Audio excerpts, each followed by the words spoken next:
Hello and welcome to the October 2025 Microsoft Product Licensing Terms installment from the Software Asset Management practice here at version 1. Hey Neve, hey William, how are you today? Hiya. Hey, Carl. Good. Hey, William. Thanks. Great. Relatively light month this month with updates. And I know we've had a quick look at some of the more recent license briefs that have been released by Microsoft. Neve, do you want to kick things off with what you found from your reading of the updates this month? Okay, good stuff. And well, on October the 1st, there was an update to kind of Microsoft Azure terms. Number one, firmware analysis, and linked to that was for Azure IoT operations connectors.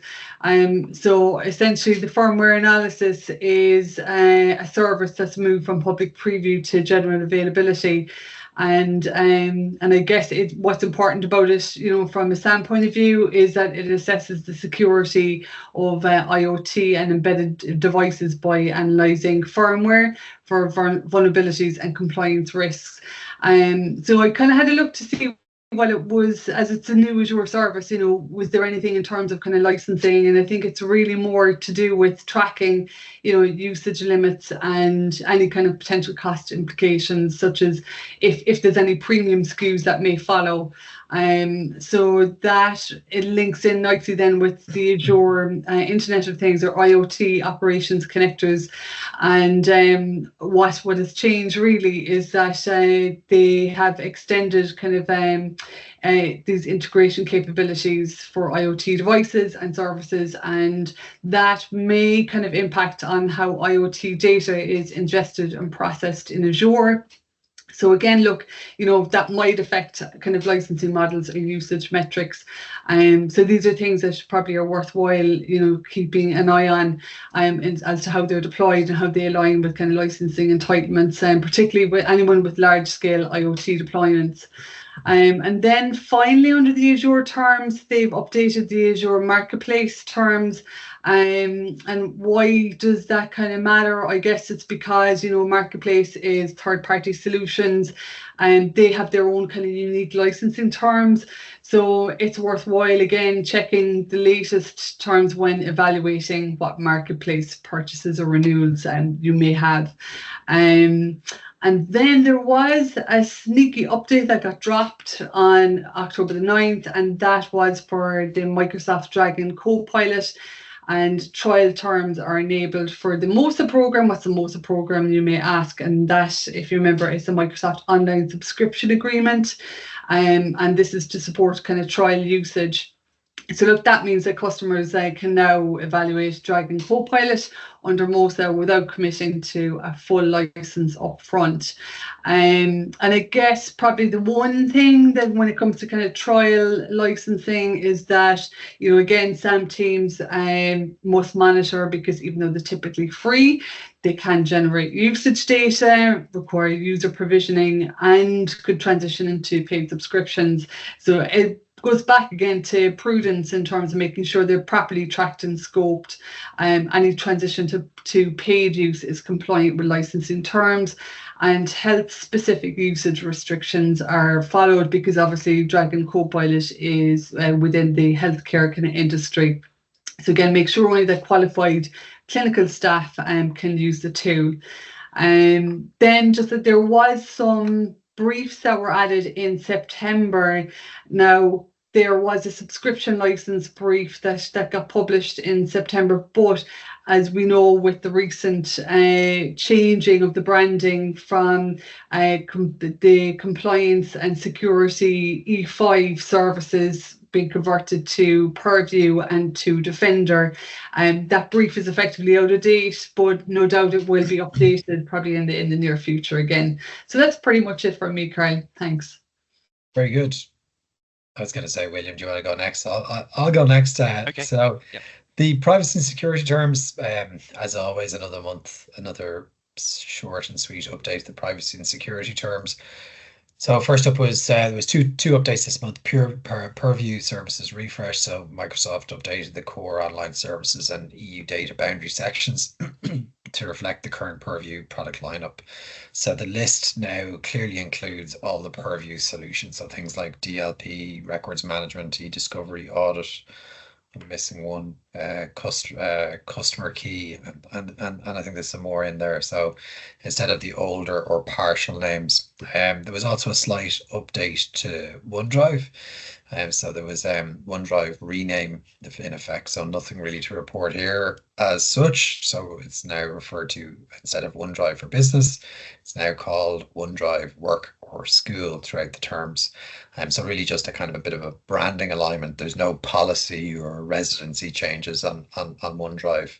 I also took some time to have a look at the brief that was published last month on the Azure Customer Solution.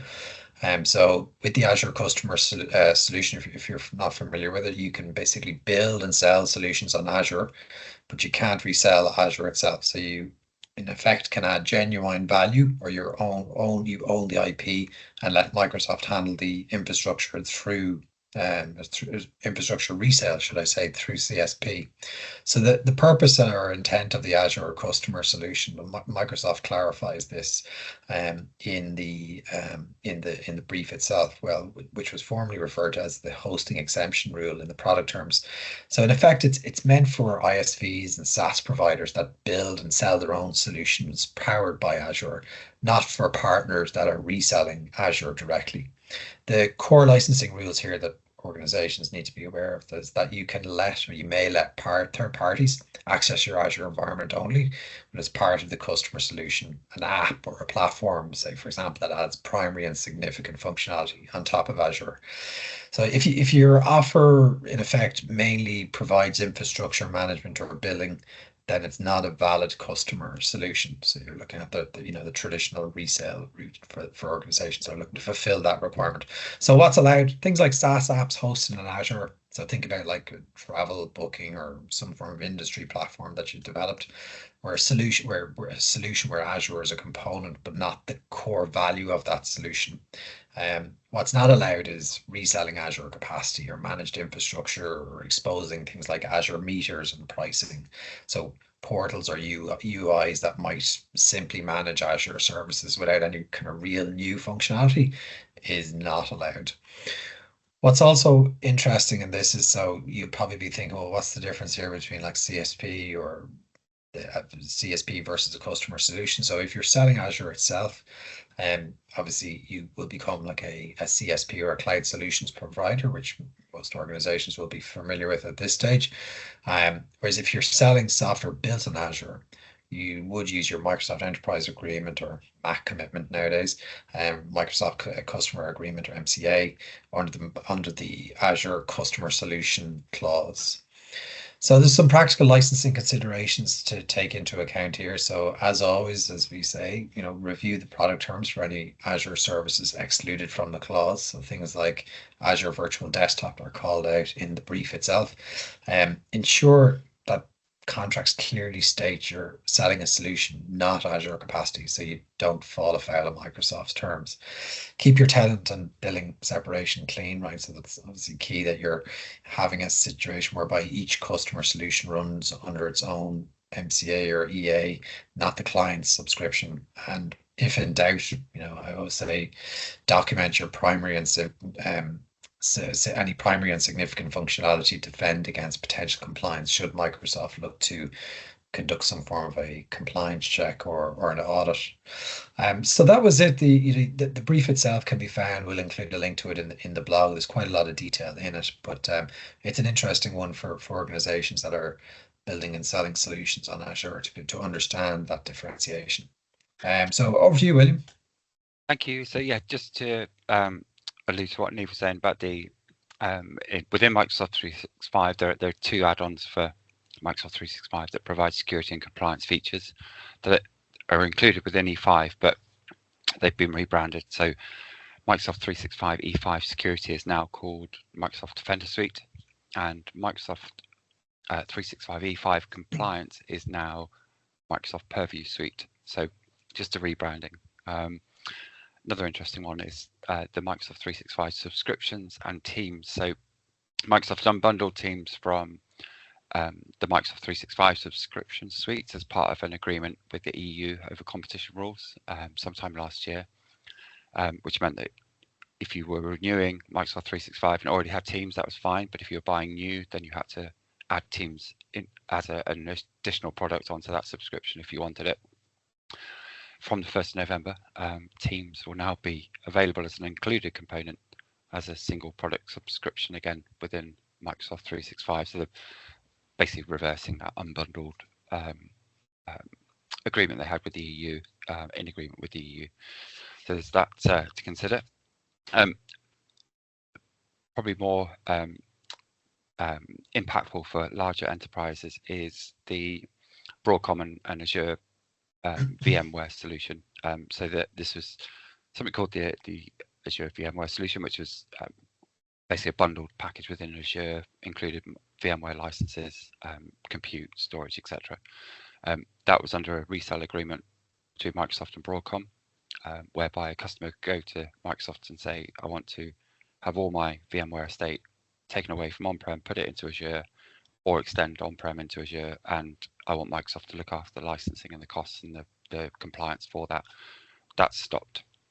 So Broadcom have taken away their reseller agreement with Microsoft, so customers are now solely responsible and wholly responsible for ensuring that they bring their own licenses to Azure to use VMware in Azure.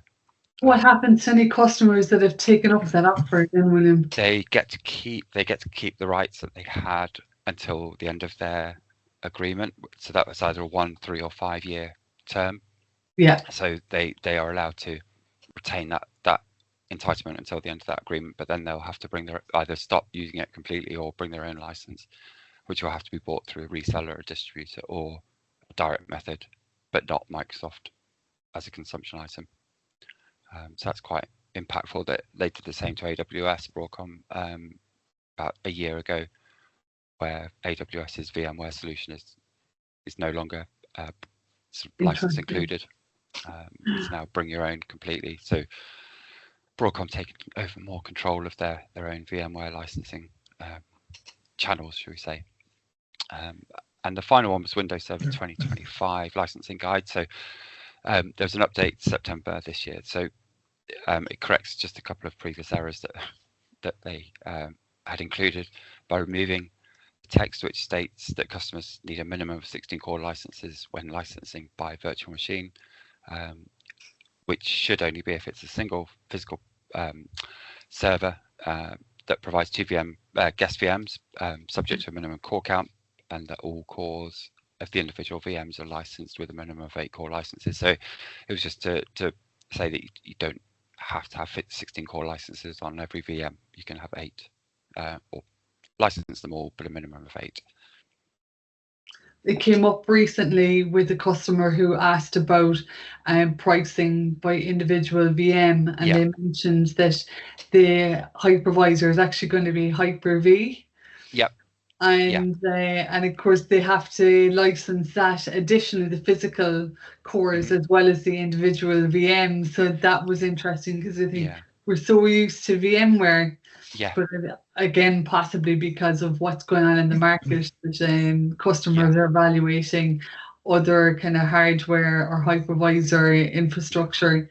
But yeah, I nearly had forgotten about that, about you need to license the physical cores as well as the individual VMs now as well. Yeah. Good update. Yeah. And the amalgamation of Teams back into M365 gets rid of that little the EU tax basically that was on Teams. The Teams tax, and it just makes renewals and brand new licenses a whole lot easier because it's single subscription rather than subscription plus subscription. Yeah. Makes sense. Yeah. So as always, if you have any Microsoft licensing related queries or questions on any of the software vendors, please feel free to reach out to us here at the Version 1 SAM practice, or if you're looking to right size your Microsoft licensing estate or plan for any pending contract renewals with Microsoft, please contact us here. We're delighted to help you with any questions, queries you might have. So until next week, Niamh, William, thanks again for your input. Great. So thank you.